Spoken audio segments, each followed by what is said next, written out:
Hola, buenas tardes.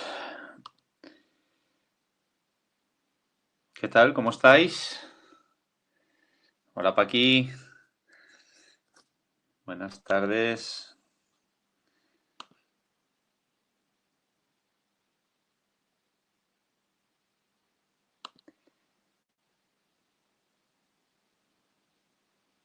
Bueno, como siempre, la mitad más o menos puntuales. A ver, si dejamos unos minutillos que se vayan sumando el resto. Juanan, Juanjo, buenas tardes. Vicente, ¿qué tal, compi? Joan, buenas tardes.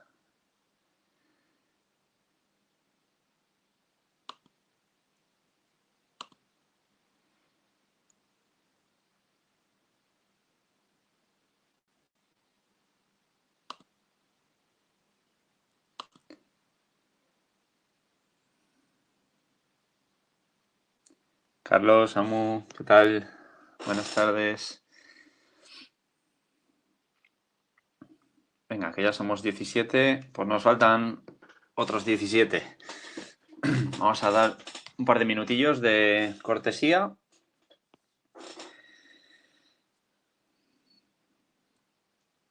Bueno, algunos de vosotros esta semana ya nos teníamos que haber visto y al final no nos han dejado. No nos han dejado pasar a la fase 1 del desconfinamiento. A ver si para la semana que viene ya nos lo permiten.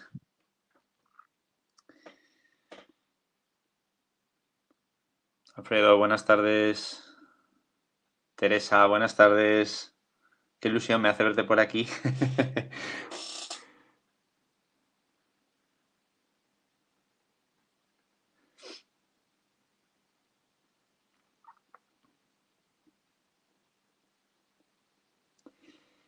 Bueno, me imagino que más o menos los que estáis aquí, estáis siguiendo el canal de Telegram, supongo que habréis visto que hemos puesto nuevas temáticas para las charlas, con la idea de que votarais qué temas son los que más os interesan para darle continuidad, ¿sí? Ha habido una respuesta bastante interesante, y de hecho ya hay 3, 4 temas que se han demarcado un poco de los demás, con lo cual la charla de la próxima semana ya va a ser una de estas que hemos propuesto y ya os anticipo que tiene sorpresa. Es una charla con sorpresa. Luego, cuando presente la charla, os presento la sorpresa. A ver si se anima la gente.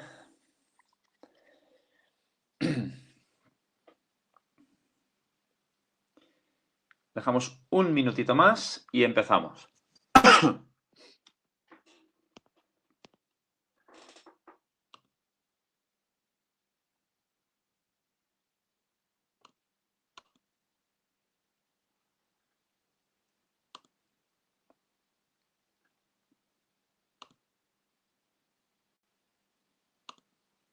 En principio me veis bien y me oís bien, entiendo, ¿sí?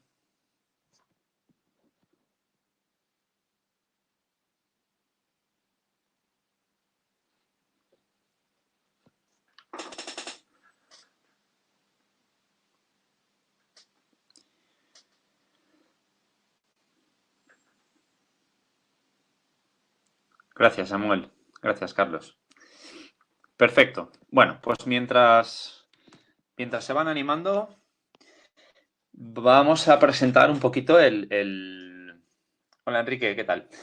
Vamos a ir presentando el tema de hoy. En principio lo hemos llamado 10 mitos sobre entrenamiento. Podríamos haber puesto 20 o 30. Hay infinidad de mitos con respecto al entrenamiento. Hay mucho Vox Populi, hay mucho pues no sé cómo llamarlo, pero en el mundillo de los practicantes en actividad física, pues muchas veces se hablan de muchas cosas que no tienen mucha coherencia, que evidentemente no tienen ningún tipo de sustento científico Y eso es un poco lo que vamos a mostraros hoy.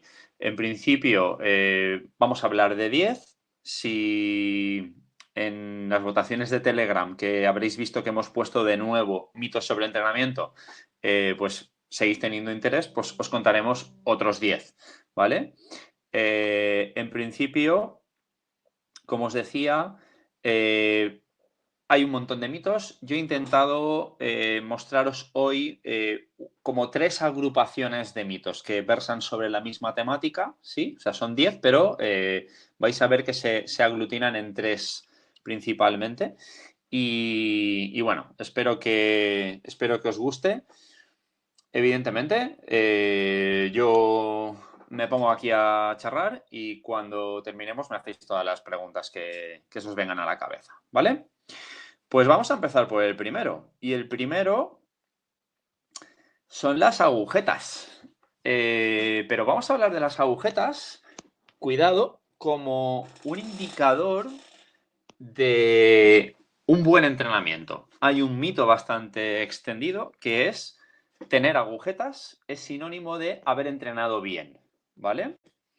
Para empezar a hablar de ello, deberíamos definir qué son las agujetas. Las agujetas creo que todos las hemos experimentado en algún momento de nuestra vida.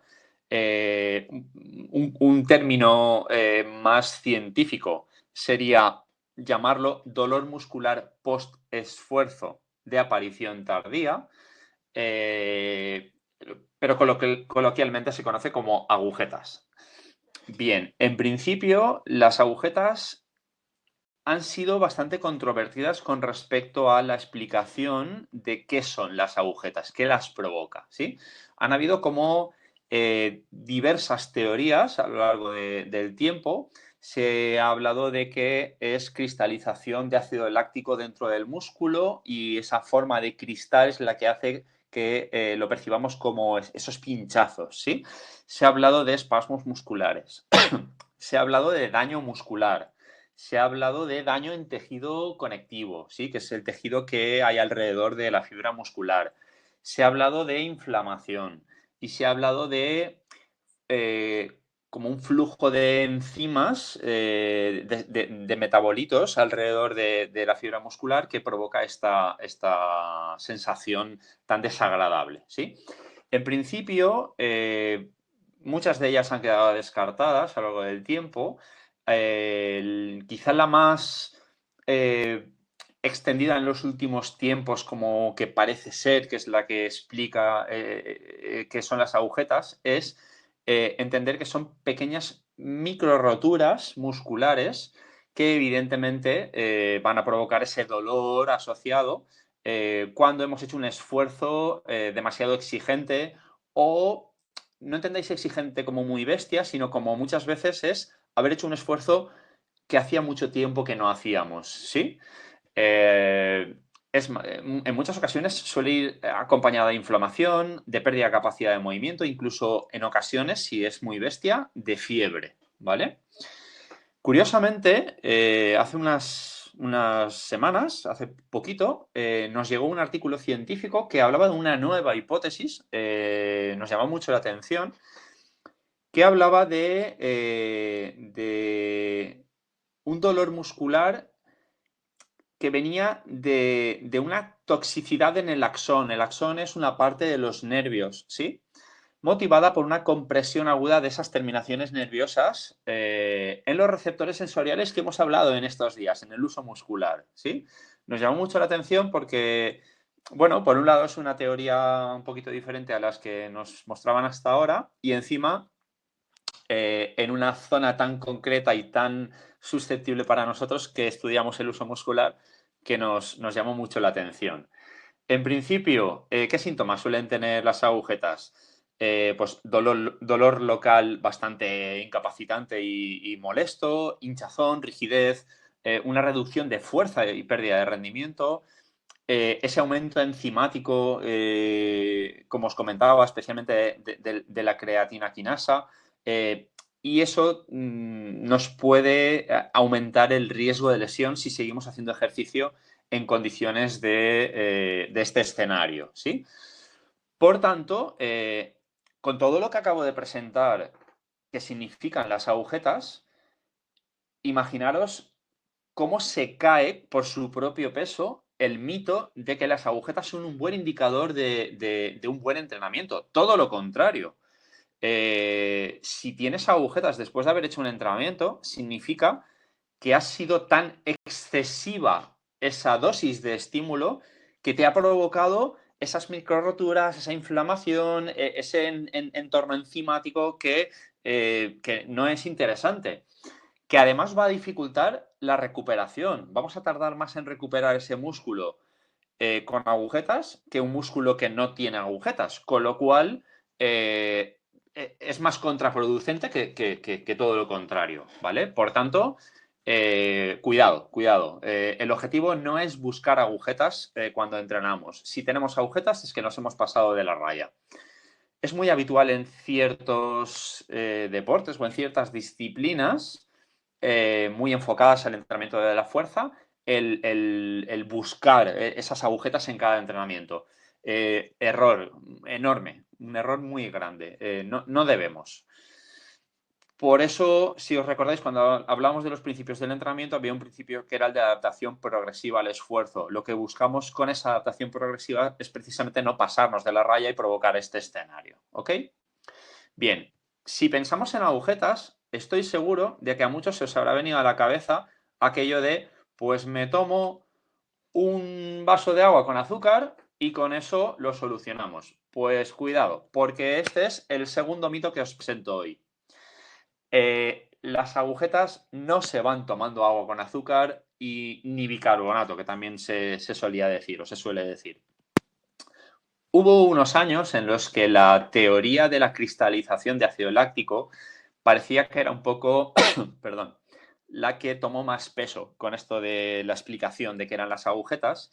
Y lo que se decía es que tomar agua con azúcar o bicarbonato deshacía esos cristales de ácido láctico en el músculo. Evidentemente, cuando esta teoría a nivel científico, digamos, perdió mucho peso, pues evidentemente el remedio que explicaba esa pérdida de cristalización del ácido láctico pues se fue al traste, ¿sí? ¿Por qué? Pues porque el ácido láctico no se cristaliza a temperatura corporal, con lo cual dentro del cuerpo no se puede cristalizar. En biopsias que se hicieron en músculos después de entrenar con agujetas, nunca encontraron ningún tipo de cristales, de cristalización. Además, el proceso fisiológico del ácido láctico cuando hacemos ejercicio extenuante sale del músculo y se vierte a la sangre para ser desechado en cuestión de minutos, no es algo que perdura durante horas. Y curiosamente, los tipos de contracción que más agujetas provocan son las contracciones excéntricas, y en cambio, las isométricas y las concéntricas son las que más ácido láctico generan.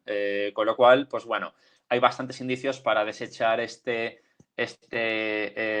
teoría de que la cristalización del ácido láctico era la que provoca las agujetas y, por tanto, este mito de que las agujetas se van tomando agua con azúcar, pues queda mega descartada. ¿Ok? Bien. A continuación, y un poco en línea con esto que estamos hablando del dolor, de la inflamación que provocan las agujetas, os traigo este otro mito que, bueno, estaréis cansados de escuchar, de ver eslogans motivantes diciendo no pain, no gain, ¿sí? Si no hay dolor, no hay recompensa. A todos se nos viene a la cabeza la mítica película de Rocky, donde entrenaba pasándolo súper mal, súper duro, porque era la forma de conseguir resultados. Bien, bueno, en el mundo profesional esta frase es bastante criticada. Entendemos que a nivel motivacional, pues en muchos deportes eso de no hay dolor, no hay dolor, tal, pues bueno, puede ser motivante, pero cuidado, cuidado. El dolor es una señal de alerta de que algo está pasando en nuestros tejidos. Por tanto, si tenemos dolor, algo no está funcionando bien, ¿sí? Me habréis escuchado en muchas ocasiones poner como ejemplo el pilotito este que nos marca que no tenemos gasolina, que estamos en reserva en el coche o en la moto, ¿sí? Si asemejamos el dolor a este pilotito, cuando el pilotito se enciende, nos está diciendo algo. En este caso, que no hay gasolina. Pues lo mismo pasa con el dolor. Cuando sentimos dolor, nuestro cuerpo nos está avisando de algo, de que algo no funciona bien, de que hay tejidos que están sufriendo, ¿vale? Por tanto, no tiene sentido alguno entrenar buscando dolor, ¿ok? El dolor, entendámoslo como una respuesta cuando algo pasa, pero que además genera respuestas neuromusculares de protección, que nos va a conllevar una pérdida de funcionalidad, de una óptima funcionalidad. Y por tanto, el riesgo de lesión se dispara. Por tanto, si entrenamos con dolor, cuidado, porque podemos estar irritando más la zona y además asumiendo el riesgo de lesión, ¿vale? Y evidentemente, cuando alguien se está quejando, cuando algún tejido está quejando, posiblemente va a existir inflamación en esa zona, lo cual va a dificultar la posterior recuperación, etcétera, etcétera, etcétera. ¿Ok? Bien. Vamos al siguiente. Pasamos a un bloque nuevo, temático, que en este caso versa sobre el adelgazamiento, ¿sí? Algo que a mucha gente le interesa y que nos vamos al mito número 4. El mito número 4 nos dice que sudar adelgaza. Si pudierais levantar la mano y yo veros, os preguntaría, ¿cuántos habéis visto o incluso habéis hecho cosas para sudar a la vez que hacemos ejercicio, para sudar más, entendiendo que con ello estamos quemando más grasa, estamos adelgazando, ¿sí? Os hablo de llevar más ropa de lo normal, os hablo de llevar fajas en la zona de la cintura, os hablo de llevar chubasqueros un día que no llueve o incluso que hace calor, incluso de enfundarse con plásticos con el objetivo de sudar más, ¿vale? Bien. Al respecto, ¿qué tenemos que decir? Pues tenemos que decir que sudar es una respuesta fisiológica que tiene el organismo como mecanismo de refrigeración cuando hay un aumento de temperatura corporal, ¿sí? Todos sabéis que el cuerpo tiene una temperatura normal, que es donde está en punto de equilibrio, donde está homeostática, ¿vale? Si yo empiezo a hacer ejercicio, todas las reacciones metabólicas que suceden en mis músculos hacen que mi temperatura corporal aumente. Evidentemente, si yo dejara que aumentara, tendría un problema.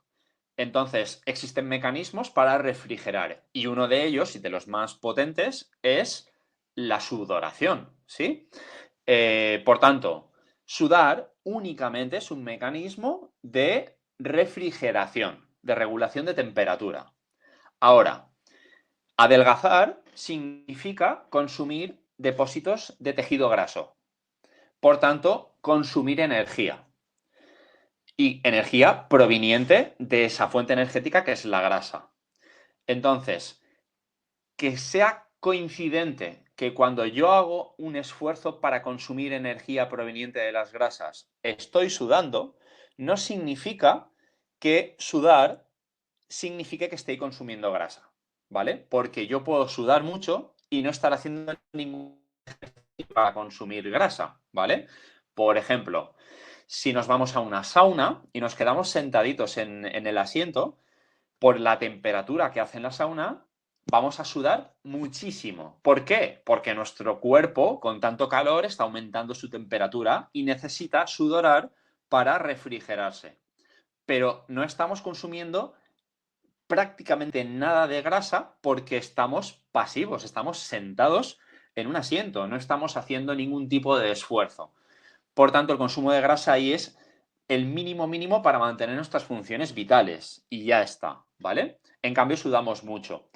Si sudar fuera sinónimo de consumir grasa, ir a una sauna sería un fantástico ejercicio para consumir grasa y no es así, ¿vale? Es más, en verano nos quedaríamos finitos con el calor que pasamos y tampoco sucede así, ¿vale? Por tanto, no confundamos una solución de termorregulación como es sudar con consumir energía, ¿vale? ¿Qué puede pasar si a estas personas que cuando hacen ejercicio con el objetivo de consumir grasa, hacen estas cosas que os he comentado para sudar? Pues, en primer lugar, ya hemos dicho que no hay relación, por tanto están perdiendo el tiempo, pero cuidado, que no es gratis, no es inocuo todas estas estrategias para sudorar. ¿Por qué? Porque si yo estoy sudando más de lo que necesito, puedo estar deshidratándome.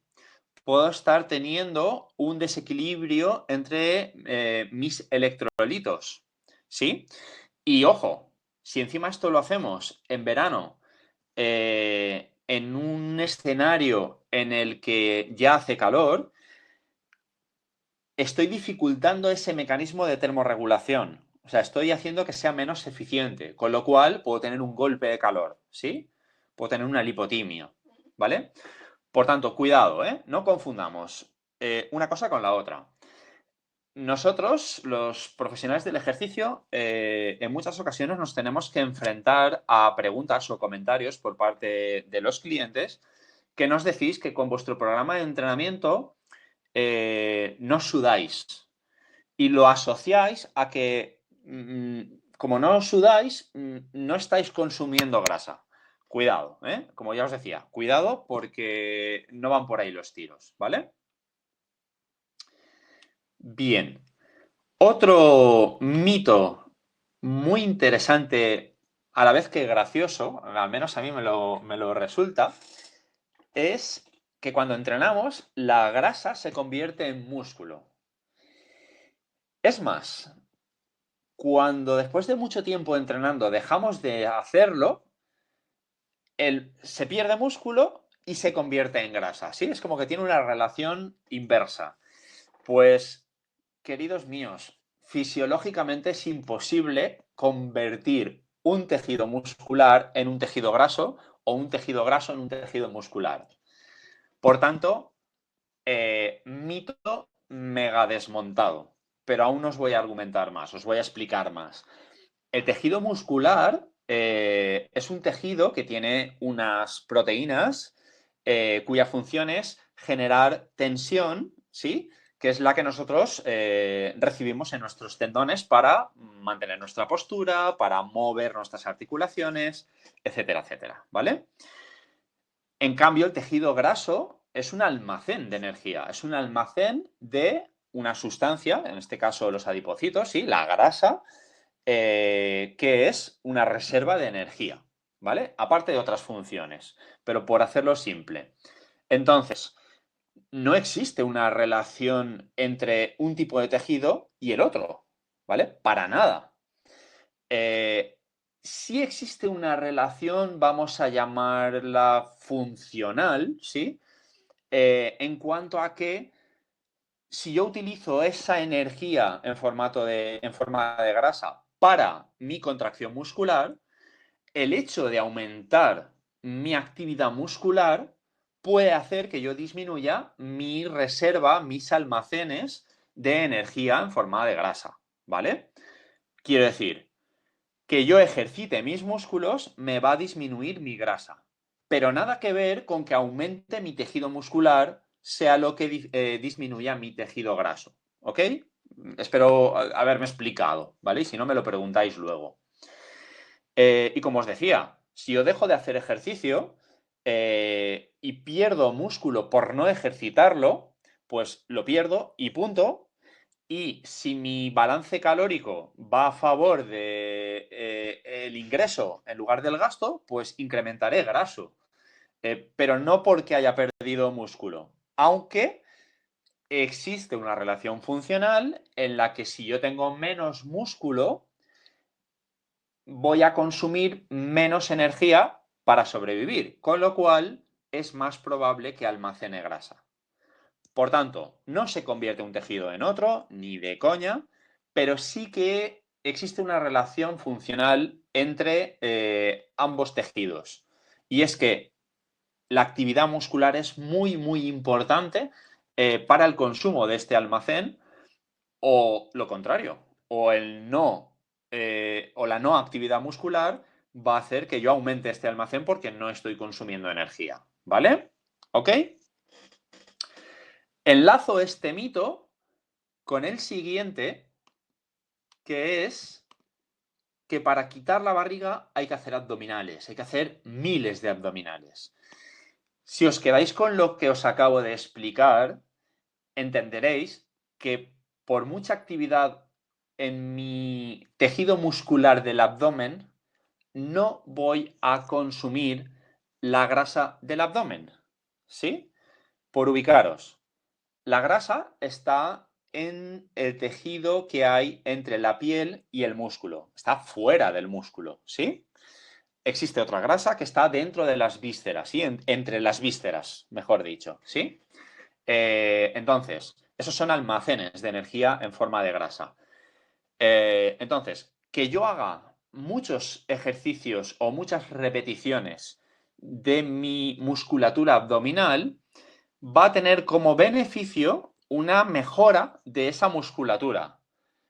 O bien en fuerza o bien en resistencia, en función del tipo de estímulo que haga.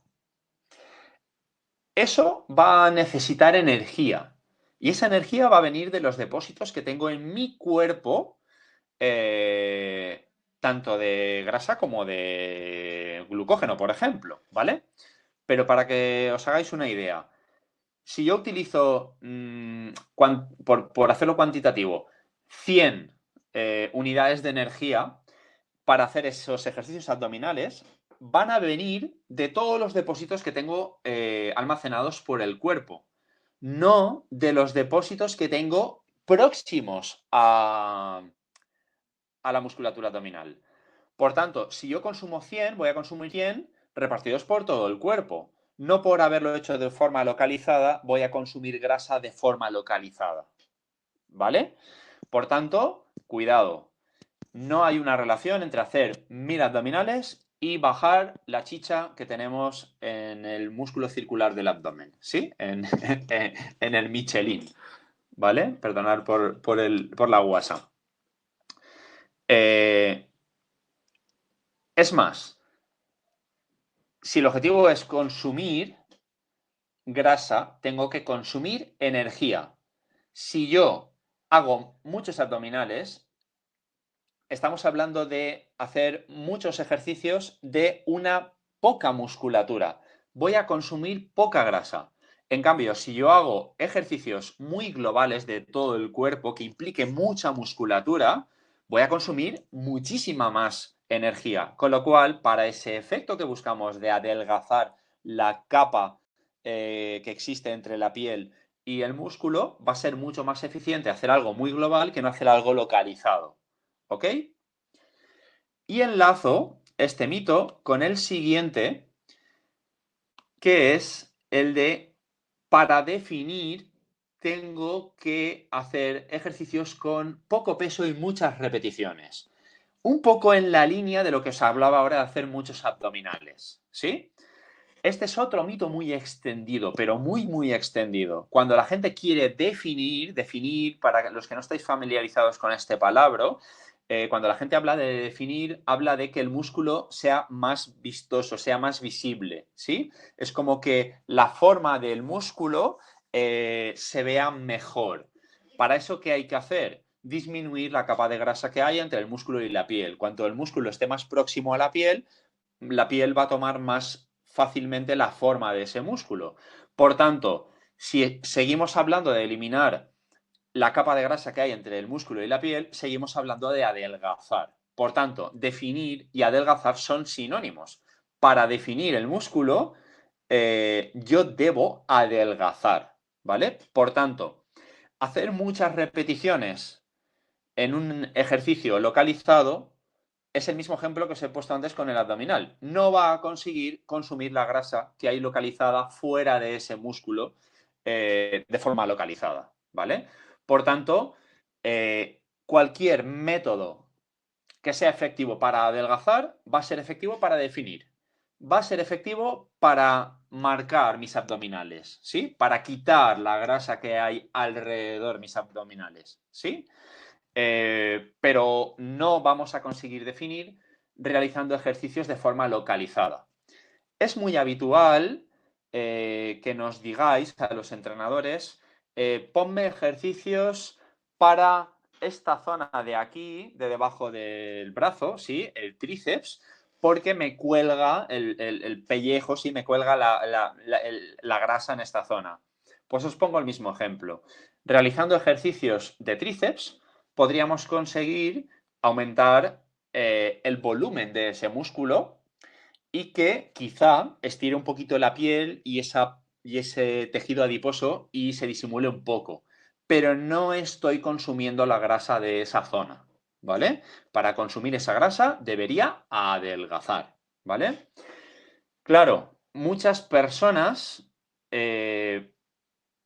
por su genética, tienen dificultades para adelgazar de unas zonas y tienen facilidad para adelgazar de otras. De tal forma que en muchas ocasiones observamos personas que tienen, pues a lo mejor, una grasa acumulada en la zona abdominal o en las cartucheras o en el tríceps o en las piernas o donde sea, que no les gusta, pero a lo mejor a nivel de rostro o a nivel de otras partes están perfectamente. ¿Qué pasa? Que si sigue adelgazando para que esa zona que no le gusta se quede bien, a veces consiguen estar demasiado delgados de esas otras zonas. Siento deciros que esto es genético y que esto no tiene solución. Esto significa que existen más reservas, más depósitos, más almacenes de grasa genéticamente distribuidos en algunas zonas y menos en otras. Y a veces para verte bien de una zona, pues acabas viéndote mal de otras, ¿vale? En este caso, no hay solución. Por tanto, hacer ejercicios localizados de esa zona donde más grasa acumulada tenemos no nos va a servir de nada para quemar grasa localizada de esa zona. ¿Ok? Sé que es una mala noticia para muchos, pero no os quiero mentir. Bien, otro mito muy extendido y yo creo que es una mala interpretación de lo que sucede en línea a esto del consumo de grasa es pensar que tenemos que hacer un mínimo de 20 minutos de trabajo cardiovascular para empezar a consumir grasa, ¿vale? Al respecto, os tengo que decir que esta equivocación puede venir de la teoría que nos habla de cómo se utilizan las fuentes energéticas a la hora de obtener la energía. Y para ello os voy a mostrar la siguiente gráfica. En esta gráfica tenemos en el eje horizontal el tiempo y en el eje vertical la energía, ¿sí? De tal forma que esta gráfica, que voy a intentar explicaros, nos dice cuánto tiempo tardo en obtener energía en función de los diferentes mecanismos y cuánta energía nos da cada uno de esos mecanismos, ¿vale? Entonces, sin entrar en complejidades fisiológicas, solo quiero que os quedéis un poco con la idea. Tenéis una gráfica o una línea de color morado que veis que pone ATP. El ATP es una energía que tenemos almacenada en el músculo, en el propio músculo.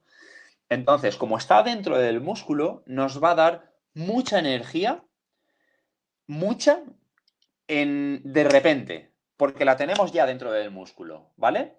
Pero, ¿qué sucede con esta energía? Que se agota en segundos, se agota enseguida, ¿sí?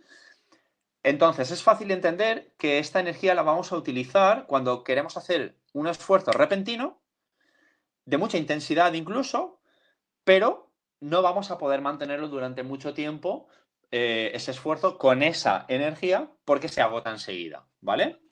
Entonces, hay un segundo mecanismo de obtención de energía, que es el que veis en la gráfica, en la línea de color azul, la fosfocreatina, que nos da un poco menos de...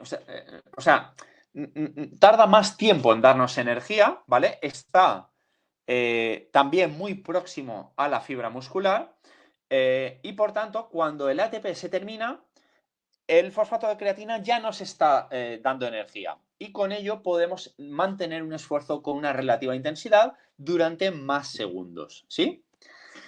Luego existe otro mecanismo, que es el que veis en color verde, que es la energía que nos viene de la glucosa, ¿sí? De los azúcares, ¿sí? Pero es un, ¿cómo deciros?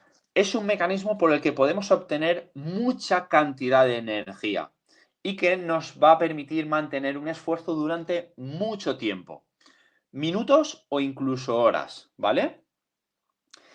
Pero cuando yo hago un esfuerzo repentino, este mecanismo es más lento a la hora de darme energía y va a tardar más tiempo en ofrecerme energía, ¿sí? Y por último, tenemos un mecanismo que es el más rentable de todos, que es el mecanismo que nos ofrece energía con presencia de oxígeno y que tanto afecta a la glucosa como a las grasas. Pero con este mecanismo puedo estar haciendo esfuerzo durante horas o incluso durante días, ¿sí? Os digo que es el más rentable porque por cada molécula de grasa, por ejemplo, obtenemos muchísima, muchísima más energía que con moléculas de glucosa o con ATP o fosfato de creatina. Pero tarda bastante tiempo todo el proceso de obtención de energía por estos mecanismos, tarda bastante tiempo en ofrecerme esa energía, ¿vale? Entonces, si os fijáis, os acabo de explicar varios mecanismos que cubren como toda la franja de posibilidades. Desde esfuerzos muy intensos y repentinos para allá, hasta esfuerzos más pequeños, pero que perduran durante muchísimo tiempo, ¿sí? Entonces, no es o funciona uno o funciona el otro. En todo momento funcionan todos ellos. Dependiendo de las exigencias del esfuerzo que yo esté haciendo, de los requerimientos, voy a echar mano más de unos o más de otros, ¿sí? Pero en todo momento, todos ellos me están proviniendo de energía, ¿sí? Entonces, ahora mismo yo estoy aquí impartiendo una charla, vosotros estáis al otro lado de la pantalla, pues muy probablemente sentados o tumbados en el sofá, sin hacer ningún tipo de esfuerzo, pero vosotros estáis vivos, con lo cual vuestro cuerpo está consumiendo energía, una poca, la necesaria para sobrevivir, ¿sí? Y probablemente esa energía provenga de las grasas, porque como no estáis haciendo un esfuerzo grande, intenso, que necesita mucha energía ya, sino que estáis obteniendo energía de una forma bastante cómoda, porque estáis cumpliendo vuestras necesidades vitales y ya está, probablemente la grasa es la principal fuente de energía que os está ayudando a sobrevivir. Pero claro, estáis consumiendo tan poca energía que aunque consuma mucho porcentaje de lo que consumís sea graso, es tan poco que consumís poca grasa. ¿Sí? No sé si me he explicado o os he liado más. La idea es, podéis estar obteniendo energía de la grasa, pero tan poca energía que eso nos hace consumir mucha cantidad de grasa. ¿Sí? Si ahora sonara el timbre, o mejor, si sonara la alarma antiincendios y tuvierais que salir corriendo, automáticamente echaríais mano del ATP y el sulfato de creatina para salir corriendo con toda la energía posible. ¿Por qué? Porque detectáis amenaza, detectáis un escenario en el que podéis morir y vais a obtener energía toda la necesaria para salir pitando, ¿sí? Por tanto, cogeréis toda la energía que está almacenada en el músculo en primera instancia, en la sangre en segunda instancia y luego ya almacenada por otras partes del cuerpo en última instancia. ¿Sí? ¿Ok? Por tanto, en el momento empezáis a hacer ejercicio, estáis utilizando todas estas fuentes de energía y va a predominar más una u otra en función de la intensidad, ¿sí? En función de cuánta cantidad de energía necesito, voy a echar mano más de un sistema o de otro. ¿Qué dice la teoría con respecto a los 20-25 minutos de cardio? Pues que cuando yo estoy haciendo un trabajo cardiovascular de una intensidad, vamos a decir, moderada, empiezo a utilizar el ATP, el fosfato de creatina, el glucógeno muscular, la glucosa que va por sangre, el glucógeno que está almacenado en otras partes del cuerpo. Y cuando todo esto se va agotando, va empezando a tomar importancia ese último mecanismo que es el del consumo de las grasas, ¿sí? Por tanto, empieza a predominar más el consumo de las grasas si ese esfuerzo es moderado. Pero cuidado, eso no significa que las grasas no me estén aportando energía desde el minuto 1, ¿vale? Y como ya os hemos explicado en otros vídeos o en otras charlas, este ejercicio cardiovascular de intensidad moderada, a fecha de hoy se ha demostrado que no es quizá la mejor forma de consumir grasa, no es casi la forma más eficiente de consumir grasa si nuestro objetivo es adelgazar. ¿Por qué? Porque si yo hago un esfuerzo más corto, pero más intenso, como pueda ser el HIIT que os hablaba Vicente, puedo estar consumiendo muchísima energía en un corto periodo de tiempo y generar un ambiente metabólico que favorezca el consumo de grasas, incluso cuando no entreno, ¿vale? Por tanto, hay estrategias más allá, más eficientes que el tradicional trabajo cardiovascular, ¿vale? Espero haberos aclarado un poco. Sé que es complejo, ¿eh? No es fácil entender esto de los sistemas de obtención de energía, pero sí que espero que os haya quedado clara un poco la idea de cuidado, que nosotros consumimos grasa en todo momento, solo que predominará más o menos una fuente u otra en función del esfuerzo o de los requerimientos energéticos que tengamos, ¿vale? Por tanto, no os preocupéis por hacer cardio solo 20 minutos o solo 15 minutos. Si lo hacéis con una determinada intensidad, podéis estar consiguiendo vuestro objetivo de consumir grasa, ¿ok? Perfecto. Hacemos un cambio de bloque de contenido y nos vamos a un mito que a mí me cabrea mucho y vais a entender por qué, y es aquel que dice que los niños no deben hacer pesas, no deben entrenar pesas porque les puede afectar al crecimiento. Mirar, me cabrea mucho porque aquellos que hablan de esto hablan desde el desconocimiento.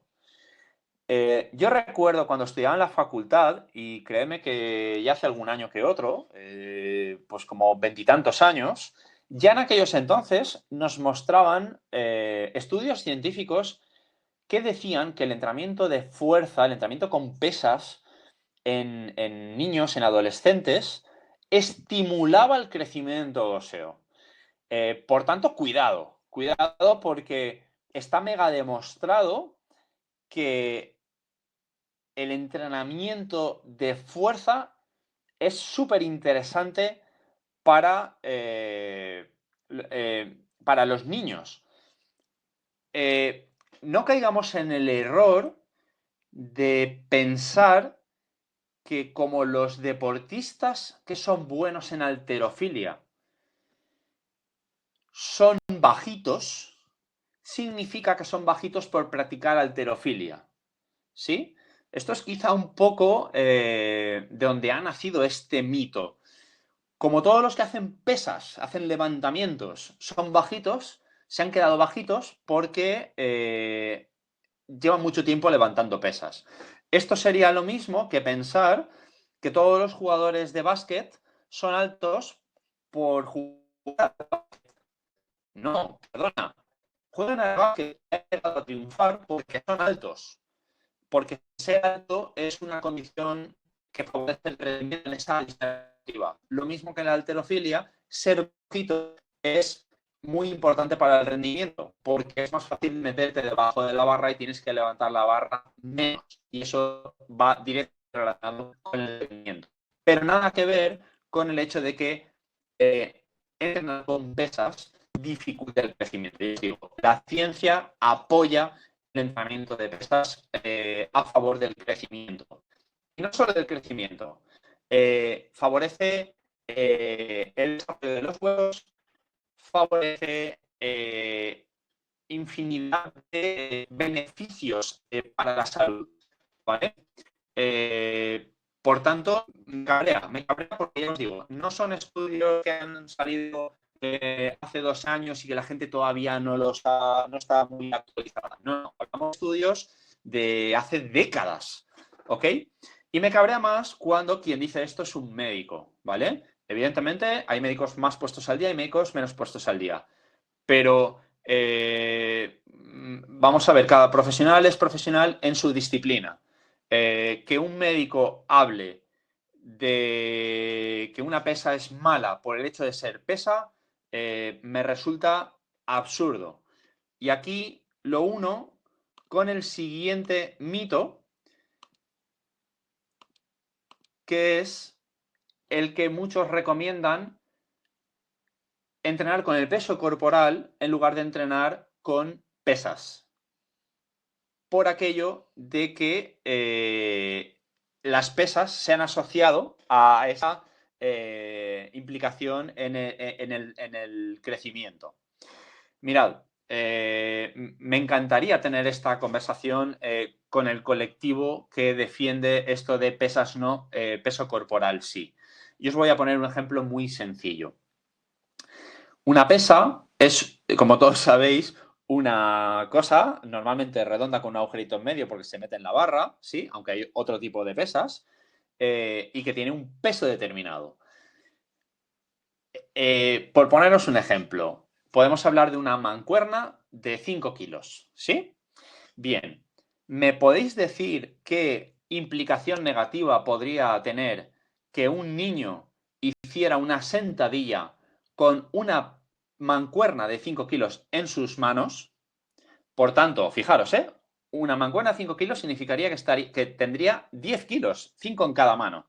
Y con esas pesas en la mano hiciera sentadillas, ¿sí? ¿Pensáis que eso sería mejor o peor que hacer sentadillas con un amiguito subido a caballo? ¿Sí? Al cordero, que solemos llamar, ¿sí? ¿Sabéis cómo digo, no? Subido a la espalda. Estamos cansados de ver a los niños jugar en la calle haciendo carreras con compañeros subidos a la espalda. Estamos cansados de ver este tipo de ejercicio en clases de educación física. Estamos hablando de trabajar con el peso corporal. Estamos cansados de ver a los niños saltar. Algo tan sencillo como saltar. En infinidad de deportes se salta. Se salta y se cae de ese salto, se recibe ese salto en el aterrizaje en el suelo.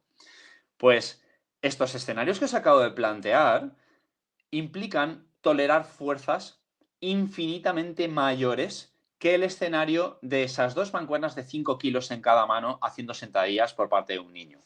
¿Ok?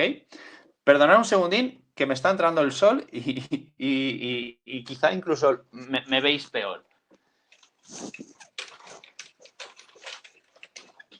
Perfecto. Bien, como os decía, me parece absurdo quedarnos con que algo que tiene forma redonda y se llama pesa sea malo y trabajar con el peso corporal, como no tiene una sobrecarga externa, es algo fantástico. Pues no, lo siento mucho. Cuando un niño coge carrerilla y hace un salto para caer en un foso de longitud, por ejemplo, o cuando entra en una canasta, o cuando juega a voleibol, sí, en esos saltos, en ese golpe que das contra el suelo, las fuerzas que tiene que soportar la rodilla de ese niño se multiplica por mucho, por 7 o por 8 veces su peso corporal. Eso es muchísima más fuerza que tienen que soportar sus tejidos que hacer una sentadilla con una pesa de 10 kilos, ¿vale? Por tanto, cuidado, cuidado con hacer esa afirmación de pesas no, peso corporal sí. Si hacemos un esfuerzo, un entrenamiento con una dosis bien estructurada, cualquier niño podría hacer entrenamiento de fuerza. Cualquier niño podría hacer entrenamiento con pesas. Cualquier niño podría hacer ejercicio físico aplicando fuerzas a sus estructuras. Precisamente porque esa dosis de estímulo es la que va a provocar adaptaciones positivas en sus estructuras, ¿vale? Y como os decía, hay estudios, muchísimos, que hablan de los beneficios que tiene el entrenamiento de fuerza en niños y en adolescentes, tanto en su crecimiento como en la salud de sus huesos, como en enfermedades metabólicas, etcétera, etcétera, etcétera. ¿Ok? También es cierto que existe una norma no escrita de que los menores de 16 años no pueden entrenar en un gimnasio. No existe ninguna norma legal de que eso sea así. Lo que pasa es que muchos centros deportivos, en la gran mayoría, no quieren a este perfil de clientes por aquello de que pues son más difíciles de controlar, porque van a la suya, porque son niños, porque sí, porque, en fin, requieren una atención especial, pero no porque sea una norma legal. Perfectísimamente un niño podría entrenar en un gimnasio. Eso sí, siempre de la mano de un profesional para que le aplique las dosis de estímulo adecuadas y en progresión adecuada. ¿Ok? Bien, con este 10º mito finalizamos la charla de hoy. Me preguntáis lo que queráis y yo os contesto, ¿vale? Mientras me vais escribiendo, os voy a presentar el seminario de la semana que viene, la charla de la semana que viene, y como os he anticipado a los primeros que habéis entrado antes, tiene una sorpresa. Y es que en este caso, el ponente va a ser Vicente, nuestro compi Vicente. La charla versa sobre el entrenamiento HIST, la revolución. Muchos ya sabéis en qué consiste este tipo de entrenamiento porque lo habéis experimentado. Otros no lo habéis experimentado, pero lo habéis visto hacer algunos clientes en EOIM. Y otros muchos, estoy seguro de que ni os imagináis en qué consiste el entrenamiento HIST. Bien, ¿por qué la revolución? No os voy a anticipar cosas porque si no le chafo la charla a Vicente el martes que viene, ¿vale? Pero es súper interesante. Vamos a ver, preguntas. Juana nos pregunta, ¿por qué a mayor edad se tarda más en calentar los músculos? Juana, no estoy muy de acuerdo con esa afirmación. Calentar los músculos es sinónimo de aumentar la temperatura corporal, lo que conlleva irrigar con más sangre esos músculos porque los estás preparando para una actividad de ejercicio o de entrenamiento, etcétera. Preparar el sistema nervioso, preparar el sistema ventilatorio, ¿sí? Entonces, a priori, que yo sepa, y puede que se me escape, pero que yo sepa, no por más edad tarda más en calentar el músculo. Otra cosa es que asociemos el haber calentado bien con al inicio del calentamiento tenía algunas molestias que cuando caliento me desaparecen. Y a lo mejor cuanto más mayor tardan más en desaparecer. No sé si van por ahí los tiros. Pero nada que ver, ¿eh? Una cosa es calentar y otra cosa es tener dolores. Son dos cosas diferentes. José Luis nos pregunta, ¿qué diferencia encuentra el músculo entre un entrenamiento de fuerza o de resistencia? Pues vamos a ver, entendiendo que el entrenamiento de fuerza, José Luis, es un entrenamiento de cargas importantes y esfuerzos cortos con respecto a un entrenamiento de resistencia que son cargas livianas y esfuerzos prolongados, te acabo de contestar a la pregunta, ¿sí? El músculo sabéis que genera contracción, ¿sí? Y dentro de un músculo tenemos varios tipos de fibras. Tenemos fibras llamadas rápidas, tenemos fibras llamadas lentas y tenemos unas fibras intermedias que tienen características de unas y de otras, ¿vale? Entonces, cuando hacemos un esfuerzo de una intensidad importante, ¿sí? Van a intervenir principalmente las fibras rápidas, que me dan mucha fuerza y muy rápidamente. Pero se cansan enseguida estas fibras, ¿sí? Por eso los esfuerzos importantes no los podemos mantener mucho en el tiempo, ¿sí? En cambio, si hago un esfuerzo más pequeño y más duradero, o mejor dicho, si hago un esfuerzo más pequeño, voy a requerir estas fibras llamadas lentas o fibras rojas, ¿sí? Porque no tengo tanta urgencia de generar un esfuerzo grande y estas fibras tienen más capacidad de aguantar en el tiempo, ¿sí? Entonces, el músculo va a utilizar más unas fibras o más otras en función del tipo de esfuerzo. Por tanto, si hago un esfuerzo de resistencia, van a predominar principalmente las fibras rojas o fibras lentas. Por eso la intensidad es mucho más pequeña del esfuerzo.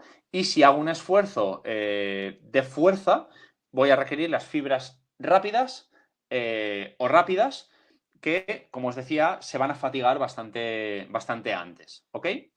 Y ya os digo, hay unas fibras intermedias pues, que entrarán más en juego hacia un lado o hacia el otro en función del tipo de esfuerzo. Majo nos pregunta qué piensas sobre el mito del primero cardio y luego ejercicios de pesas o al revés. ¿Es relevante? Pues vamos a ver, Majo. Aquí puedes leer o puedes escuchar opiniones varias. A nosotros nos enseñaban en la facultad que se priorizaba siempre el entrenamiento de fuerza frente al de resistencia. ¿Por qué? Porque si tú entrenabas primero el de resistencia, en condiciones de fatiga no ibas a ser capaz de luego hacer un buen entrenamiento de fuerza porque ya estabas cansado, ¿sí? Algo evidentemente lógico, ¿sí? Pero claro, esto es muy importante cuando hablamos de deportistas de rendimiento, ¿sí? Porque cada parte del entrenamiento busca generar una adaptación muy importante, maximizando el rendimiento. Ahora, si quien pregunta esto es alguien que tiene objetivos saludables, tiene objetivos estéticos, tiene objetivos, pues eso, de estar bien, que no está buscando maximizar las capacidades físicas de fuerza o de resistencia, yo casi te diría, o bien que da igual, ¿sí? O bien, si me dices que tu objetivo es uno concreto, pues a lo mejor sí te diría, pues mira, estratégicamente puedes hacer primero esto y luego aquello, ¿vale? Pero ya te digo, no es tan relevante pensando en objetivos saludables o de adelgazamiento estéticos, ¿vale? Alfredo nos pregunta qué opinas sobre entrenar en ayunas. Uf, esa pregunta no sé si atreverme a contestarla, Alfredo. Hay una corriente en los últimos años que habla mucho sobre esto. Lo justifica con beneficios a nivel hormonales, a nivel de metabolitos, etc. Y también puedes ver opiniones a favor y opiniones en contra. Dependiendo del tipo de esfuerzo, sí te puedo decir que sería muy importante entrenar en ayunas, tener en cuenta entrenar en ayunas o no tenerlo, ¿vale? Si tienes que hacer un esfuerzo de una altísima intensidad, más te vale tener energía para poder hacerlo. Yo casi preferiría que esta respuesta te la argumentara un endocrino o un nutricionista que no nosotros, ¿vale? Ya te digo, te podría contestar en función del objetivo, pero como sé que en breve vamos a hacer una charla sobre nutrición, casi te insto a que le hagas esta pregunta a Jessica, que es nuestra nutricionista, porque ella te lo va a justificar desde el punto de vista endocrino o de mecanismos de obtención de energía, ¿vale? Entonces, ya te digo, ¿se puede entrenar en ayunas? Sí, se puede entrenar en ayunas. ¿Hay beneficios? Sí, hay beneficios. Pero depende del objetivo, ¿vale? Para personas, como te decía, para personas que tengan que hacer un entrenamiento muy intenso, cuidado, porque entrenar en ayunas puede ser contraproducente, ¿vale? Más preguntas.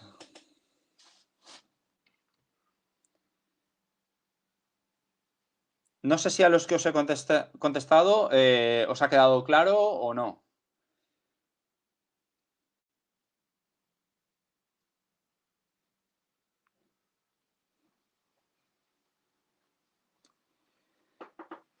Bien, en principio, si no hay más preguntas, pues podemos dar por finalizada la sesión. Como siempre, en breve, tanto en Telegram como en Facebook, en redes sociales, os dejamos el enlace para suscribiros o para daros de alta en la siguiente, que como os decía, va a tener como ponente a Vicente, ¿vale? Así uno descansa un poquito y aprovecháis y lo bombardeáis a él de preguntas, ¿vale? Besos y abrazos.